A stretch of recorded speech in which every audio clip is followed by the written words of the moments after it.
Lori Vallow Daybell is a former beauty contestant. She's lost her mind. She thinks she's a resurrected being and a god. Anybody you spoke to who knew Lori back then said that she was like the mother of the year. So what makes her a danger to herself and to others? Threatened me, murder me, kill me. We're gathering together as saints, as brothers and sisters, and preparing for the second coming of Christ. She threatened to murder you? Yes. 6 months later, Vallow was shot and killed. Police say they found a man with gunshot wound who was later pronounced dead. The first death that kicked off this multi-state mystery. Inside is Lori Vallow's husband, dead on the living room floor. What happened today? How did it get to this?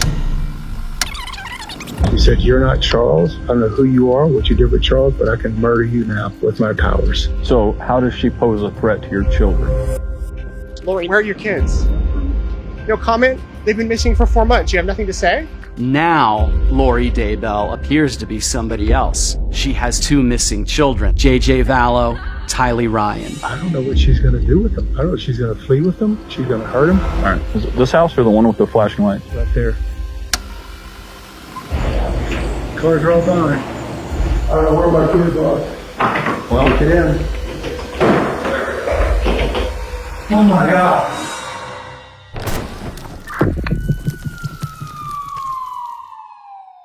It all started on January 31st, 2019, when Charles Vallow was still alive and had just returned from a business trip to find he was locked out of his own house, with no sign of his wife, Lori, or his kids, JJ and Tylee. His car had also gone missing, and a large sum of cash had been withdrawn from his bank account. So in an effort to get some answers, he called 911. So what's going on tonight? I can't get in touch with our kids. How old are your kids? 6.5 and 16. She's lost her mind. I don't know how else to say it. She thinks she's a resurrected being and a god, and remember the 144,000. Jesus is coming next year. So what makes her a danger to herself and to others? Threatened me, murder me, kill me. She threatened to murder you? Yes. She said, "You're not Charles. I don't know who you are, what you did with Charles, but I can murder you now with my powers." Is this just all recent, or has it been going on? Been going on for about 4 or 5 years. It's gotten really, really bad lately. She goes to the temple every day and speaks with Moroni and Jesus Christ. Last couple of days, she says, "I'm not Charles. You're not Charles. You're Nick Schneider." According to Lori, Nick Schneider is an evil spirit who has possessed Charles' body, and he believed these threats against his life were very real. In the last few years, she had become obsessed with the teachings of a man named Chad Daybell, a man well known for writing dogmatically and teaching his thoughts about the end of days, the second coming of Christ, and other more unique concepts like evil spirits and zombies. Both Chad and Lori were also members of Preparing a People, a cult who were preparing for the second coming of Jesus Christ and the end of the world as we know it. Lori also believed she was a member of the 144,000, a group of high priests who will administer the everlasting gospel to the world in its last days. She also believed that every human was on a scale between light and dark, and the darker one's spirit was, the more dangerous they were to her and her beliefs. Lori had actually become so involved in this new religious belief that Charles had become concerned not only for himself, but his 2 children as well. She said to me, "Charles' stuff is gone. You're not Charles, your stuff is gone." I don't know what that means. And how long have you been trying to get in touch with the kids? Since yesterday. So how does she pose a threat to your children? I don't know what she's going to do with them. I don't know if she's going to flee with them. She's going to hurt them. And today she said, "Come take the kids. I don't care what happens to them. I just want to see my boys okay." And she's got a pickup order. A pickup order can be obtained after one parent fails to deliver a child to another parent. As Charles has not heard from his kids in days, he felt he had no choice but to take action. The cops then helped Charles get back in the house, but it was too late, as Lori and the kids were gone. The very next morning, Charles called 911 again, this time directing them to a hotel in Gilbert, Arizona, where he believed Lori was hiding out with JJ and Tylee. This time, though, Charles had managed to obtain an emergency mental health petition, a note that would require Lori to check into a mental health institution and undergo assessment. What's going on? Why is she here and you're not here, or are you staying here with her? Long story. She's had kind of a break from me now, and I've tried to support her as much as I could, but it's gotten really, really bad lately. She's had a break. She says, "I'm Nick Schneider. I've taken over Charles's body, and Charles has been killed. I'm going to kill you. You're murdered today or tomorrow. Charles had already tried to find Lori earlier that morning by turning up at JJ's school, but despite seeing her car in the parking lot, there was no sign of her at all. However, she had left her purse in the car, so Charles took it in hopes that it would stop her from getting away. This worked perfectly, as she walked into the Gilbert police station later this same morning to report her missing purse. But her version of events was much different. So this morning when I took my son to school, he was waiting somewhere and stole my purse out of the car, my whole purse. So my phone, my wallet, my money, my everything was in there. What is it that motivates him doing this kind of stuff? Did he say one? I caught him cheating and I had evidence and I told him about it, and he travels a lot for business, so I told him about it and told him not to come home and that his stuff would be gone and that his car would be gone and all this thing. So he's a little mad. She claimed that she'd caught Charles having an affair and told him not to come home, locking him out of the house and taking his car. The first of many carefully fabricated lies that would not only ruin Charles's life, but end it. Police informed Charles that he can't steal Lori's property no matter what the motive. A deal was then formed between them saying that if Charles returned her purse, then the police would immediately follow up with the mental health petition. But eventually it went through, and Lori underwent her assessment. However, in 2 hours, Lori was released with the doctors finding no issues at all. This decision sentenced Charles to death and put his kids' lives in jeopardy. Charles filed for divorce, and 6 months later, his body was found at Lori's house with 2 gunshot wounds across his body. The fate of his children was now in the hands of their delusional and dangerous mother. Hey team, we got one subject down, apparent gunshot wounds to the chest. He's right here in the living room. Firearm's gonna be in the front door, in the front bedroom, laying on the ground next to a case. You wanna stay in here? I'll see if I get this guy's info. When Charles's body was found, an investigation determined the shooter to be Alex Cox, a man who just so happened to be the brother of Lori Vallow. What's going on? What happened? He came at me with a bat. Okay. Was he living here or no. visiting? He came to pick up his son. Okay, is the son inside? No. My sister took him to school. Okay, so it was just you at the house? Yes. And he came, how long, what time did he come to pick up the son? I don't know, 20 minutes ago maybe. Okay, so you know who he is, let him in? Yeah. Okay. No, I think they were talking earlier, then she left, and then he got into it with me. Like what? What do you mean? I don't know, he was... Alex seems very vague in his answers and says he can't remember exactly what happened other than the pair simply got into a fight. But those kinds of answers aren't going to satisfy the cops, especially when there's a dead man involved. So you get in an argument? What is it over? I was over my sister. He was getting physical with her, and so my niece came out with her bat, and then he took the bat away from her. Wait a minute, I thought you said your niece left. She did. This was before. So before your sister and your niece left, yeah. At some point your sister and her husband are arguing. Yes. Verbal argument. And then your niece pulls out a bat? Well, it wasn't verbal. He was getting close, and she came out to defend my sister with her bat. Your niece? Yes. Okay. And then she poked at him, and then he took it away. Okay. And then he's coming back at me, and he still got the bat in his hand. Like, what are you doing? And where are you at it? Where are you both in the at? living room. Okay. And then I turned around, and he hit me in the back of the head with the bat. I went to my room and got my gun.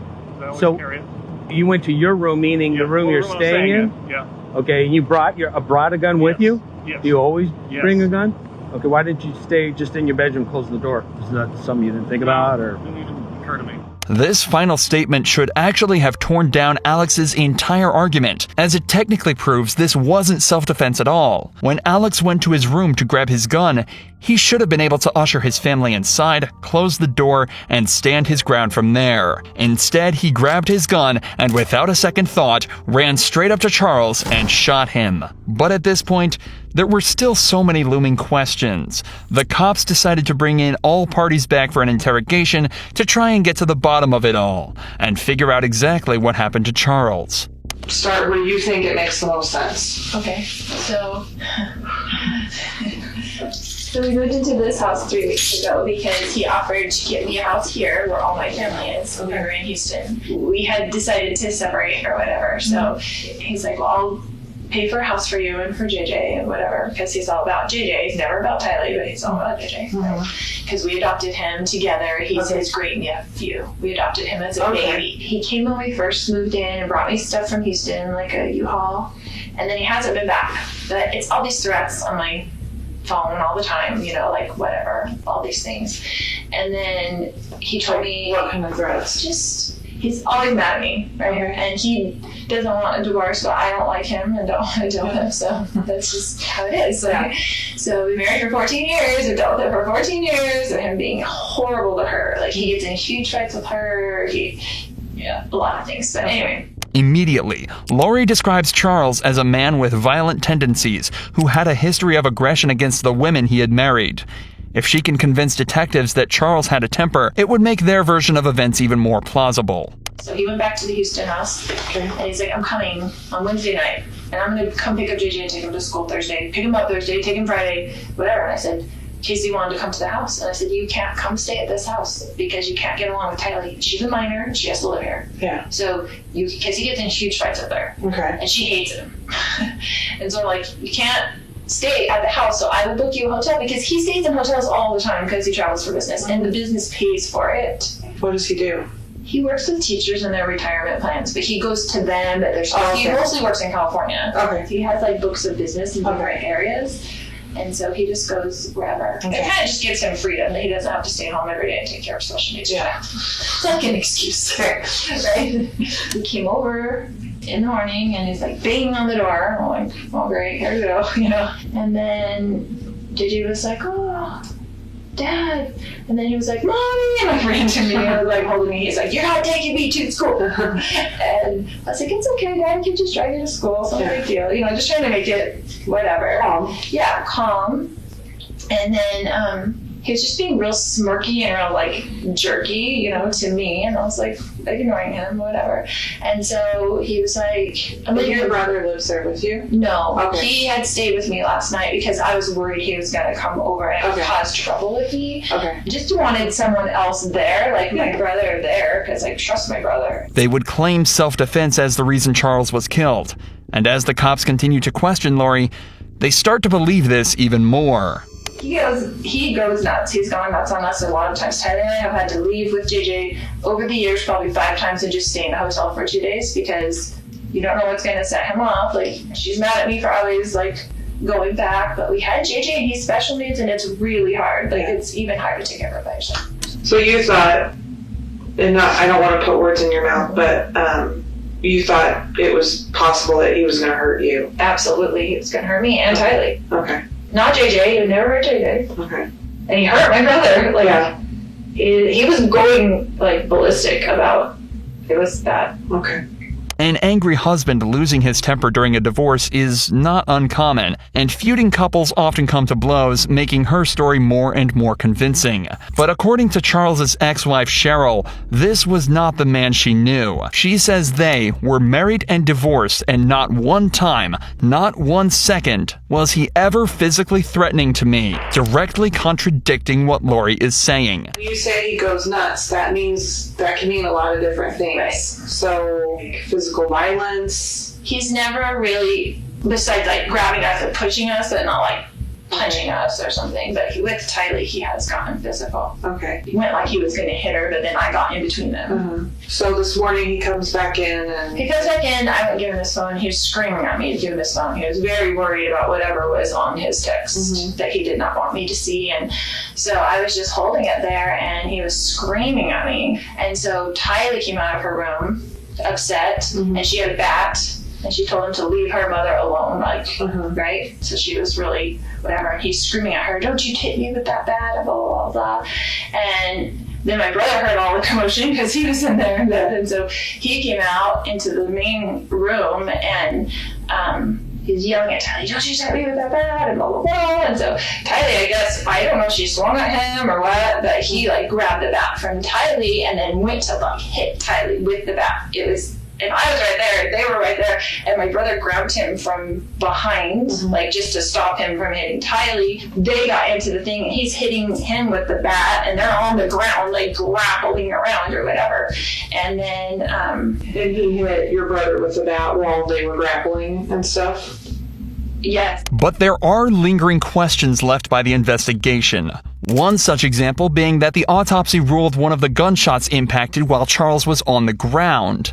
Imagine being in a situation where you have no choice but to shoot someone. You'd probably freeze up, and you'd do anything you could to avoid anything but incapacitating them, instead of finishing the job. So it seems strange that Alex decided to shoot Charles a second time when he was already flat on the ground. Furthermore, it also seems strange that it would take almost 45 minutes for anyone to call 911. Although she claims it was down to shock, this is conveniently just enough time to concoct an alternative version of events and a solid story to give to the police. Okay, so you hear the argument, you step out, what's the first thing that you see? Charles chasing after Lori Neal. Okay.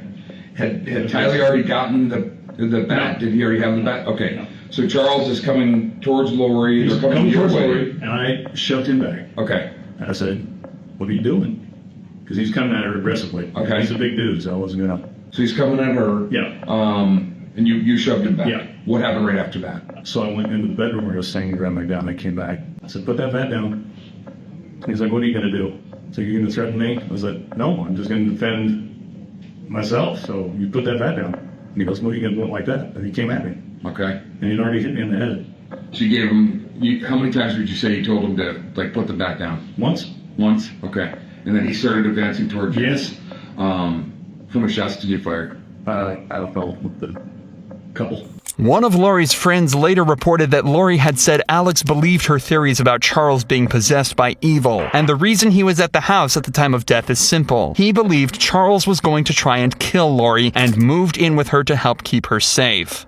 I didn't see the shot, it hurt, and then I came back around and I saw that he was on the ground. Okay. And was freaking out. Yeah. And so I was just freaking out, and it just went into mom mode. I'm like, I've got to go to the kids. She just go, gotta get to the kids. I gotta get to the kids. Mm-hmm. And so I just went outside and to see if they were in there. Okay, I didn't want them coming back in the house when all that was going on.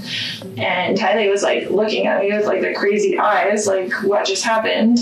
And I told her to get in the car and we're gonna take JJ to school. Mm-hmm. And I just left. When you came back in and you saw him on the ground, where was your brother? Did you see him where he was at? Yeah, he was right in front of him. Did your brother say anything to you at all?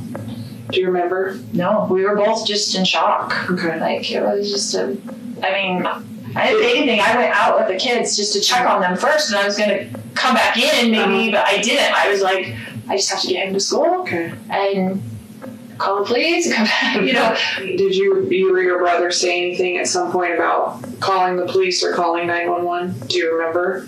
Yeah, he called me. Okay. And he said, "Are you taking JJ to school?" Uh-huh. And I said, "Yeah, we need to call the police." And he said, "Okay." Okay. So he called you when you didn't come back inside, basically? Right. Okay. Because I was like in the car for a minute, and then I was like, what do I do? Mm-hmm. It looks on the surface that an enraged Charles stormed the house and started shouting at Lori. Alex decided to intervene, fearing for his sister's life, but what started as a disagreement quickly turned into a fight, one that would end with Charles lying cold on the ground. And Tylee seems to back up what Lori and Alex said when she tells her version of events. I opened the door, and it was my stepdad, and he was just screaming at both of them, and so I just kind of stuck the baseball bat out there, and then he just grabbed it, and so I fell to the ground, and then my uncle I saw him take a step back, so my uncle, I think, grabbed him and kind of took him back so he couldn't do anything, and so my mom said to go with JJ, and so I ran out the door, and then I kind of just stood there, and then eventually my mom came out, mm-hmm. and then I heard a noise, mm-hmm. which I know what it was now, but it sounded like someone took it and hit it really hard against the floor. Okay. Mm-hmm. So I just wanted to make sure that my stepdad didn't do anything to my uncle and stuff. And so she was like, "No, I was fine. We're just gonna take JJ to school." And I was like, "Okay." Despite Charles's lack of a violent history and how many times Alex nearly slipped up on scene, Lori's story, coupled with Ty Lee's perspective, was enough for detectives to officially rule this as self-defense. But the death of Charles Vallow was just the tip of the iceberg, and investigators quickly discovered that Lori had become entangled in the world of a seedy cult that would turn this seemingly perfect mom into a stone-cold killer. Lori, Nate Eaton with East Idaho News. Can you tell me where your kids are? Where are your kids? No comment. No comment? They've been missing for 4 months. You have nothing to say? Listen, just tell people what's happening. There's people around the country praying for your children, praying for you guys. Why don't you give us answers? That's great. Just days after Charles's death, Lori decided it was time for a change and moved the entire family across the country to Rexburg, Idaho. A strange choice at first, until you realized that this was the hometown of Chad Daybell, and Lori was now living minutes away from a man who had not only convinced her that her husband was evil, but was now beginning to spin the same evil stories for her kids as well. But this is when detectives met Melanie, Lori's best friend and another member of her cult. She was there to spill all the sordid details on their ideology and the beliefs that could soon lead to the death of Lori's kids. Chad had just said that it's some childhood friend that Charles had, and that he died, and then he came back as he didn't ever leave. He was an unclean spirit that got trapped on the earth, and he was now attached to him for years, and he'd been studying him, right, and his behaviors and stuff like that. And so then he pushed his spirit out of the body and took over. That's what he said. Push Chad, Charles' spirit. Yeah, so his spirit now moved on. So she believed that Charles was gone. He was already gone. So she was treating him like he was Zack Snyder. This is all extremely confusing, but simultaneously eye-opening, as it gives us a direct window into what Lori believed about her own family. Apparently, she thought Charles was possessed by a dark spirit, and by that point, he was already gone. The problem is, she thought the same for her children. Charles had corrupted them, and they'd turn into zombies. So you mentioned zombies. Yeah. Was that ever a term that you were exposed to by them? Mm-hmm. Okay. Tell me more about the zombie. She said she had a dream once, an earthquake happened in Utah. People that fell on the earth, if they were able to get rid of all the zombies in the world, then those zombies wouldn't get into those dead bodies and come back. I remember one time she took a map and she's like, okay, here's the United States. We're going to do a prayer. Let's find out how many zombies are in Arizona. Okay, there's 20,000. Yeah, I don't even remember the numbers, it was saw out there. And then she'd say a little prayer, whatever words she'd come up with that she thought were powerful, and then he would check, oh, somebody died, look, you can come find out. So then that was her way. In my opinion, what I saw, at least, was just through a prayer that these people would pass away. Lori believed that if the earth was to truly be pure, all the zombies had to be killed. Chad also began to feed Lori more and more fantastical lies about how the world worked, including ascension, translation, and the ability to meet with God himself. And then they had a scale of 0 to 100% how much you could trust people.